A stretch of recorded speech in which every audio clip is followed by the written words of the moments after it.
The truth is out there, and it's a lot darker than you think. You're listening to Hidden Killers with Tony Brueski. I'm Tony Brueski. Today we dive into the chilling events unfolding on the second day of Richard Allen's murder trial. It's a day that will be etched in the minds of many, where stories from those who searched the woods around Monon High Bridge come to life in devastating detail. This is a case that has haunted the town of Delphi for 7 long years, and now, as the courtroom doors open, secrets once buried are beginning to surface. Imagine being among the first to realize that 2 teenage girls had vanished, hearts racing, flashlights cutting through darkness, and hope dwindling with every passing hour. Witnesses testified not just to what they saw, but how their lives changed in those agonizing moments. And the question looms, is Richard Allen truly responsible? Or has the system pinned the blame on the wrong man? What drives someone to commit such an unthinkable act? And if Allen is guilty, what dark forces were at play that day along Deer Creek? Join me as we unravel the testimony, explore the evidence, and walk the delicate line between heartbreak and justice. The second day of Richard Allen's trial brought the courtroom face-to-face with a wave of emotional testimony. 3 key witnesses took the stand, each reliving the moments leading up to the discovery of Abby Williams and Libby German's bodies on February 14, 2017, near the Monon High Bridge in Delphi, Indiana.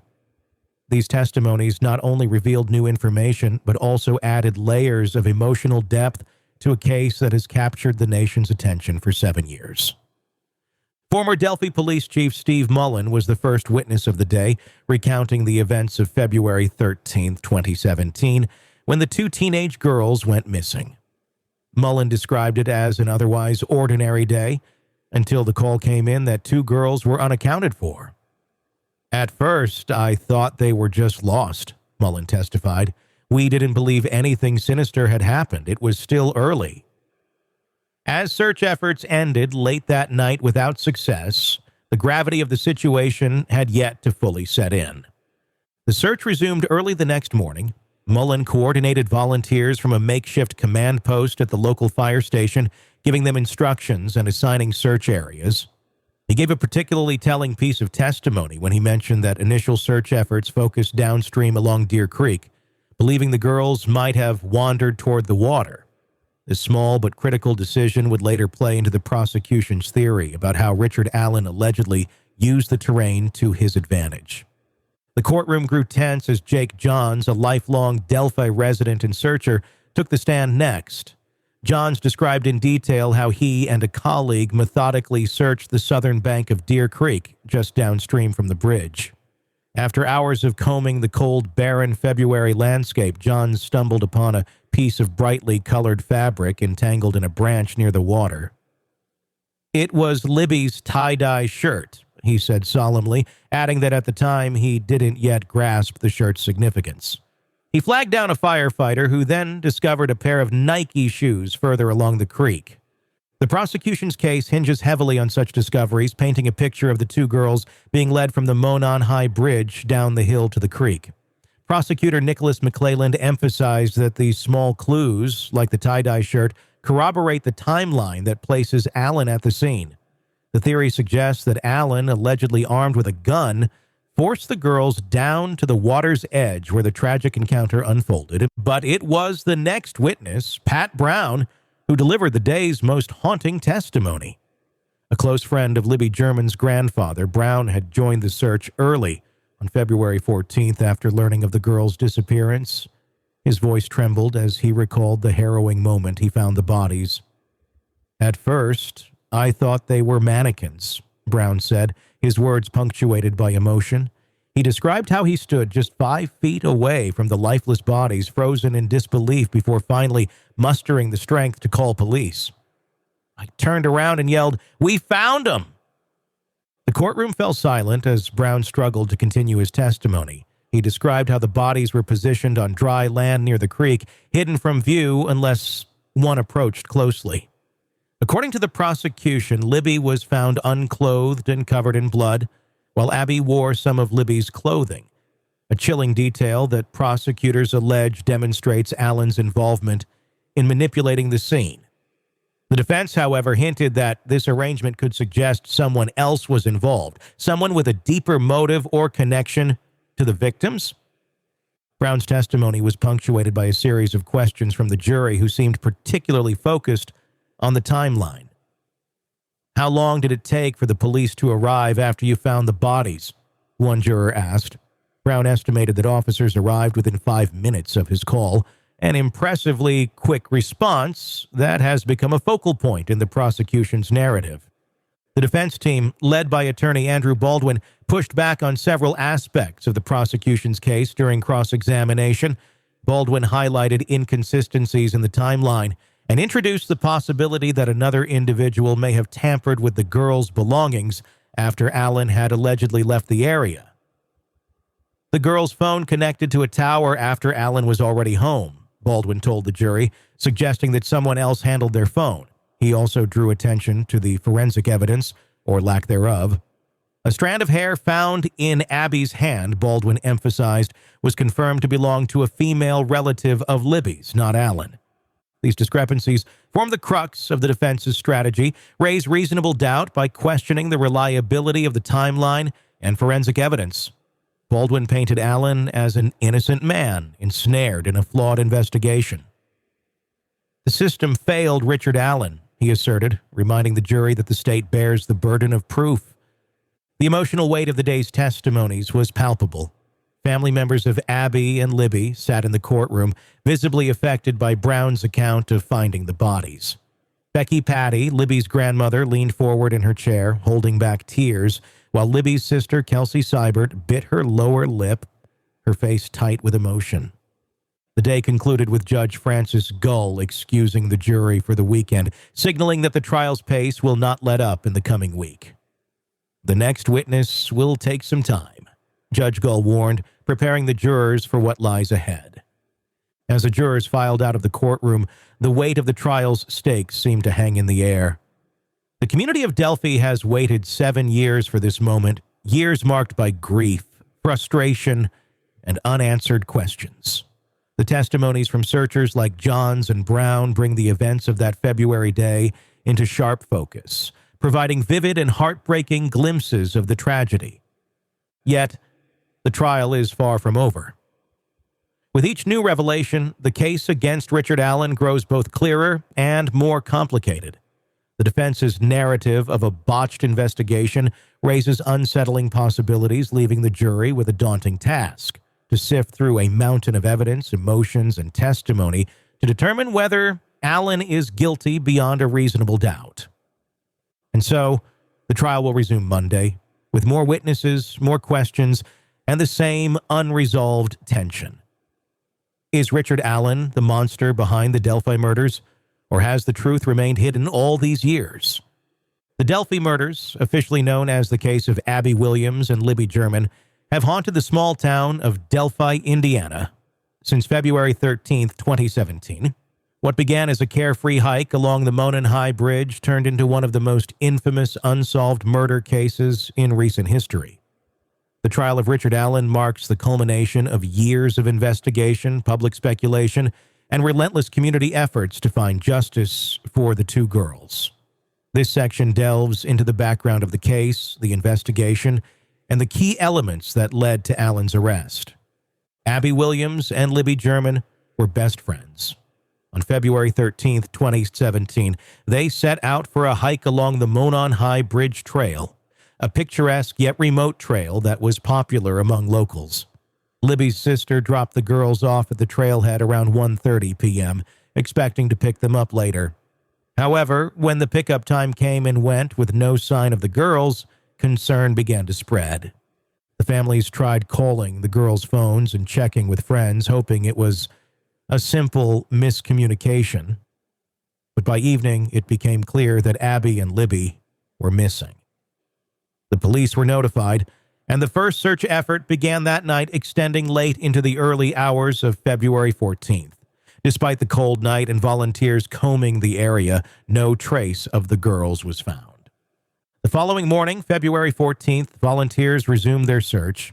It was during this search that Pat Brown discovered the bodies of Abby and Libby near Deer Creek, close to the Monon High Bridge. The position of the bodies raised immediate questions, with investigators noting that they were not visible from the water or trail, suggesting that whoever left them there knew the terrain well.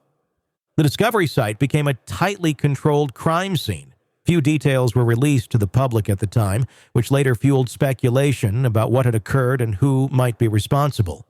Early reports indicated that the girls had been killed in a brutal manner, with their throats allegedly slit. Investigators also reported that Libby's body was found unclothed, while Abby was wearing some of Libby's clothing, adding to the complexity of the scene. In the days and months following the murders, the investigation struggled to gain traction. Early witness accounts and a blurry video taken by Libby on her phone offered some clues. The video, later released to the public, captured a man on the bridge, now known as Bridge Guy, and a chilling voice saying, "Down the hill." However, despite nationwide attention, investigators were unable to identify the man in the footage or connect him to the crime scene. The investigation faced multiple hurdles. Early suspects were ruled out, and several theories, ranging from personal vendettas to possible involvement by strangers, were explored and dismissed. The release of 2 composite sketches of potential suspects only deepened the confusion, as they appeared to depict 2 different individuals. This inconsistency would later become a contentious point in the trial. For years, the case remained cold, with few significant developments. Law enforcement maintained that they had evidence they could not release to the public, fueling frustration among the community and those following the case. As time passed, the question of whether justice would ever be served loomed over Delphi. In 2022, a breakthrough occurred when Richard Allen, a pharmacy technician from Delphi, was arrested and charged with the murders. Allen was a longtime resident of Delphi, living just a few miles from the trail. What stunned the public was that Allen had never been on the radar during the initial investigation. He was seemingly an ordinary, unremarkable individual with no known history of violent behavior. The arrest was based in part on a forensic link, an unspent bullet found at the crime scene that matched a gun owned by Allen. The prosecution argued that Allen used this gun to intimidate the girls, forcing them down the hill to the creek where they were killed. The discovery of the bullet, combined with Allen's presence in the area on the day of the murders, formed the backbone of the state's case. However, the defense immediately contested the reliability of this evidence. They pointed out that no direct DNA link tied Allen to the crime scene and argued that the investigation had overlooked other suspects. The defense also highlighted inconsistencies in the timeline, such as the claim that someone else had handled the girl's phone after Allen was no longer at the scene. During pre-trial motions, Allen's defense team introduced an unexpected element, Odinism. They suggested that the crime scene bore elements of this obscure belief system, which could indicate the involvement of others with ritualistic motivations. While the prosecution dismissed this theory as irrelevant, the introduction of Odinism added an unusual twist to an already complex case. The judge ruled that the sketches of the bridge guy would not be admissible during the trial, a decision that disappointed many following the case closely. The defense argued that the sketches only served to confuse the jury, while the prosecution maintained that the jury should focus on the evidence directly linked to Allen. For the residents of Delphi, the murders of Abby and Libby have left a permanent scar. The town, with a population of just over 3,000, was thrust into the national spotlight, becoming synonymous with the unsolved mystery. The families of the victims have been vocal throughout the years, participating in public appeals and staying involved in the search for justice. Becky Patty, Libby's grandmother, became a symbol of resilience for the community, frequently speaking out about the need for answers. The trial of Richard Allen has brought renewed hope to the families, though it has also reopened old wounds. As the trial progresses, the families are grappling with the emotional toll of revisiting the events that took place 7 years ago. The case raises important questions about the challenges of long-term investigations. The delay in arresting Richard Allen underscores the difficulty of building a case. When critical evidence is initially overlooked or misinterpreted, it also highlights the psychological impact on communities and families waiting for justice over an extended period. From a legal perspective, the trial will likely set precedents regarding the use of forensic evidence, especially given the reliance on a single unspent bullet to link Allen to the scene. The defense's strategy, questioning the reliability of the timeline and suggesting alternative suspects, will test the limits of reasonable doubt and the burden of proof in criminal cases. As the trial continues, the jury will face the daunting task of evaluating the evidence presented by both sides. Testimonies from law enforcement officials, forensic experts, and additional search party members are expected to provide further insight into the events of February 13 to 14, 2017. The prosecution will aim to solidify the narrative that Richard Allen is the man responsible for the deaths of Abby and Libby, while the defense will seek to dismantle that narrative by introducing doubt and alternative theories. The trial's outcome will not only determine Allen's fate, but will also shape the future of Delphi. A conviction could bring a measure of closure to the families and the community, while an acquittal would leave many unanswered questions, potentially reigniting public calls for justice. As the courtroom prepares for another week of testimony, one thing is clear: the search for truth is far from over. As we reflect on the events of this trial so far, it's impossible not to feel the weight of 7 years of unanswered questions, grief, and determination. The second day of testimony in the trial of Richard Allen brought moments that were both illuminating and heartbreaking. From former police chief Steve Mullen's recollection of those first frantic hours to Pat Brown's emotional account of finding the bodies, every word delivered in court pulls us deeper into the grim reality that unfolded near the Monon High Bridge. Brown's testimony in particular will likely stay with the jurors long after they leave the courtroom. His haunting words, "At first I thought they were mannequins," capture a moment of profound disbelief. It's a moment that serves as a painful reminder of the tragedy that cut short the lives of two vibrant young girls. The case against Richard Allen is as complex as it is emotional.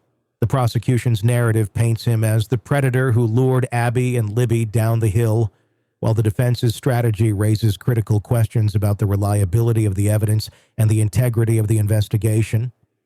Was the unspent bullet enough to link Allen definitively to the scene? Did the investigation overlook other possible suspects?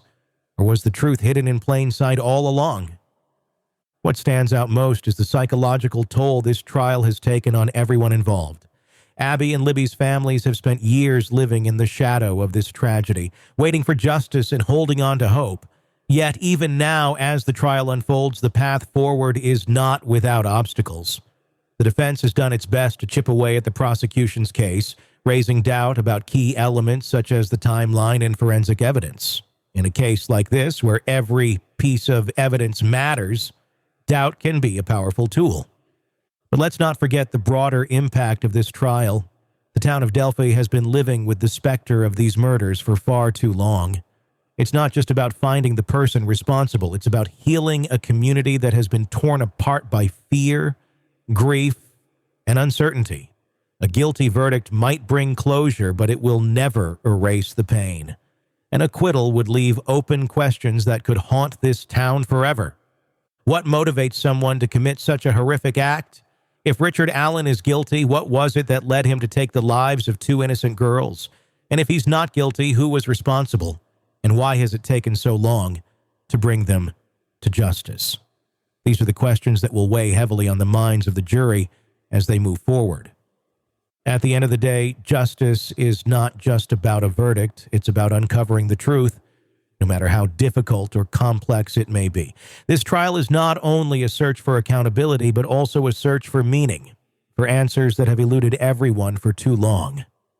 One thing is certain, this case is far from over. As the trial resumes, more evidence will come to light, more witnesses will take the stand, and more questions will arise. The stakes are incredibly high, not just for Richard Allen, but for the entire community of Delphi. Everyone is hoping that, at last, they will get the answers they've been waiting for. I'm Tony Brueski. If you want to stay up to date on this case and others we cover, be sure to subscribe. Every twist and turn matters, and we'll be here to walk you through it all, step by step. Thank you for listening. In a world where the darkest secrets lie just beneath the surface, They said it was an accident, but the evidence says otherwise. where hidden killers roam unnoticed, in the shadows. I think you would definitely be looking at a blend of toxic, very bad narcissistic personality traits, and they will be vengeful and possibly resort to violence. Join Tony Brueski as he uncovers the truth behind the most chilling cases. They said it was an accident, but the evidence clearly says otherwise. Each episode, we dig deep into the minds of those who commit the unthinkable. To your point on narcissism, he thinks in his own mind how witty he is. Yeah. But he lost that jury. I was done with him in 2 minutes. From unsolved mysteries to infamous crimes. Geez, you've just talked about how you taught yourself how to do everything under the sun. I bet you did a YouTube video, how to best kill somebody with a knife. Hidden Killers with Tony Brueski takes you where few dare to go. How does someone with such a dark secret go unnoticed for so long? With multiple new episodes every single day. We're not just telling stories, we're seeking justice. Listen now on Apple Podcasts or wherever you get your podcasts. Just search for Hidden Killers with Tony Brueski.